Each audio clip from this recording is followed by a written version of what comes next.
Hello guys, आज हम लोग फंडामेंटल ड्यूटीज़ कवर करेंगे। बिल्कुल ही सिंपल तरीके से समझेंगे उसको और एंड में कुछ क्वेश्चंस भी सॉल्व करेंगे। तो इस वीडियो को पूरे एंड तक देखिए और आपका फंडामेंटल ड्यूटीज़ कवर हो जाएगा। So let's start without wasting any further time. हमें पता है कि राइट्स और ड्यूटीज़ ऑफ सिटीजन्स को रिलेटिव है, मतलब उनमें आपस में एक रिलेशन है और इनसेपरेबल हैं, मतलब जिनको अलग नहीं किया जा सकता। बट इंटरेस्टिंग बात यह है कि हमारे ओरिजिनल कॉन्स्टिट्यूशन में फंडामेंटल ड्यूटीज़ का कोई जिक्र ही नहीं था, सिर्फ फंडामेंटल राइट्स और डायरेक्टिव प्रिंसिपल्स मेंशन किए गए थे। तो ये फंडामेंटल ड्यूटीज़ कब ऐड हुआ और हमें क्यों ऐड करने की ज़रूरत पड़ी, देखते हैं।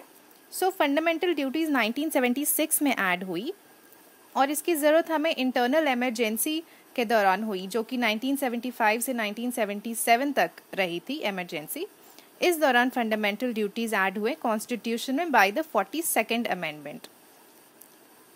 1976 में कांग्रेस पार्टी ने स्वर्ण सिंह कमेटी सेटअप किया फंडामेंटल ड्यूटीज लाने के लिए।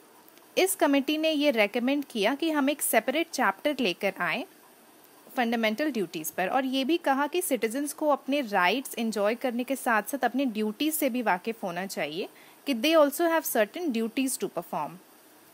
कांग्रेस ने ये रिकमेंडेशन एक्सेप्ट कर ली और 42nd अमेंडमेंट लेकर आई थी। इस अमेंडमेंट में एक नया पार्ट ऐड किया, पार्ट 4A कॉन्स्टिट्यूशन में। इस पार्ट में सिर्फ एक ही आर्टिकल है, आर्टिकल 51A, और इसमें 10 फंडामेंटल ड्यूटीज़ ऐड हुए थे उस टाइम पे। इसके बाद एक और फंडामेंटल ड्यूटी ऐड किया गया था 86th अमेंडमेंट के द्वारा। ये सब हम अभी आगे देखेंगे। So currently total 11 fundamental duties हैं। ये सारी नॉन जस्टिशिएबल है और कोई लीगल सैंक्शन नहीं है अगर ये वायलेट करे तो। चलिए देखते हैं क्या है ये फंडामेंटल ड्यूटीज़ डिटेल में। First, abide by the constitution, मतलब कॉन्स्टिट्यूशन का पालन करना है। And respect the national flag and national anthem, respect करना है नेशनल फ्लैग और नेशनल एंथम की। Second, cherish and follow the noble ideals which inspired our national struggle for freedom, मतलब हमारे जो नेशनल मूवमेंट को प्रेरित करने वाले आइडियल्स थे, मतलब आदर्श, को अपने मन में रखना है और उनका पालन करना है। थर्ड है uphold and protect the sovereignty, मतलब आज़ादी, unity and integrity of India, एकता बनाए रखना है। फोर्थ है defend the country and serve the nation when needed. Fifth, promote harmony and spirit of common brotherhood. Sixth है value and preserve rich heritage of our composite culture, मतलब अपने संस्कृति और परंपरा को प्रिजर्व करना है और उसको वैल्यू देना है। सेवेंथ है protect and improve the natural environment. Eighth है डेवलप साइंटिफिक टेम्पर, मतलब चीज़ों को साइंटिफिकली सोचना है। Humanism and spirit of inquiry, मतलब नई चीज़ें जानने के लिए हमेशा इच्छुक रहना है। Safeguard public property and to abjure violence, मतलब वायलेंस हमें नहीं अपनाना है बिल्कुल भी। Strive towards excellence in all spheres.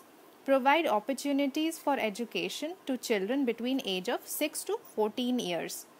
ये 11th वाली ड्यूटी हमें 86th अमेंडमेंट से किया गया था ऐड। फीचर्स देखते हैं। कुछ इनमें से मॉरल ड्यूटीज़ हैं और कुछ सिविक ड्यूटीज़ हैं। For example cherishing noble ideals of freedom struggle, ये मॉरल ड्यूटी है, और respecting constitution, national flag, national anthem, ये सिविक ड्यूटी है। ऑल्सो यहाँ पे आप ये याद रखिए कि फंडामेंटल ड्यूटीज़ बस सिटीजन्स के लिए, फॉरेनर्स के लिए नहीं है, और ये नॉन जस्टिशिएबल हैं।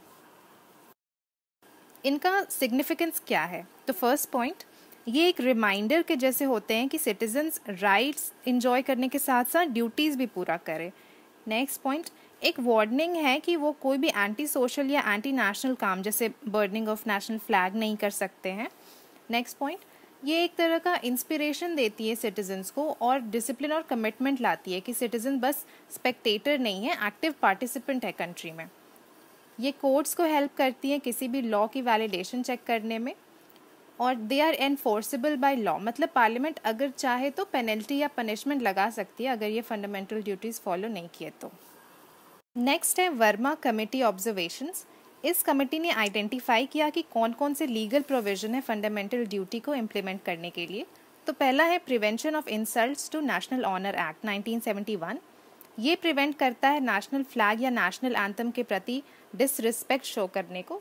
फिर बहुत सारे क्रिमिनल लॉज भी हैं जो कि पनिशमेंट दे सकती हैं अगर कोई लोगों में एनमिटी बढ़ाने की कोशिश करते हैं। फिर है protection of civil rights act 1955। इसके अंडर पनिशमेंट मिल सकती है अगर कास्ट या रिलीजन के रिलेटेड कोई ऑफेंस हो तो। उसी तरह से है इंडियन पीनल कोड है, अनलॉफुल एक्टिविटीज़ प्रिवेंशन एक्ट है, रिप्रेजेंटेशन ऑफ पीपल्स एक्ट है 1951। ये फिर है वाइल्ड लाइफ प्रोटेक्शन एक्ट 1972, ये रोकता है रेयर और एंडेंजर्ड स्पीशीज़ में ट्रेड करने के लिए। उसी तरह से है फॉरेस्ट कंजर्वेशन एक्ट ऑफ 1980। ये सारे एक्ट्स हैं। तो यहाँ पे हमारा फंडामेंटल ड्यूटीज़ कंप्लीट हो गया है। कुछ क्वेश्चंस है यहाँ, इसको आप सॉल्व करिए, इससे आपको काफ़ी हेल्प होगा। और अगर आपको ये वीडियो पसंद आया हो तो हमें ज़रूर सब्सक्राइब करें। All the best guys.